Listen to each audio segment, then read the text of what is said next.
What's up mga kalods? Andito tayo ngayon sa bahay ng lola ng amo ko. Andito napakaganda ng view.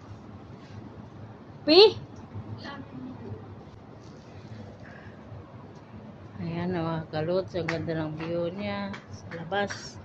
Kahit mainit, mayroon silang ilaw, pailaw sa labas. Ang ganda ng view. Tingnan mo, ang ganda. Mga bahay dito mga kalods, dikit-dikit pero building, simento lahat yan. Ayan, ganito ang lugar ng Kuwait. Jabriya, nandito tayo sa Jabriya. Ayan, ito yung mga bahay, kapitbahay. Ayan mga kapitbahay. Ayan, ganito na lang mga kalods. Paki-like and paki-subscribe ng aking video, and God bless you. Bye bye.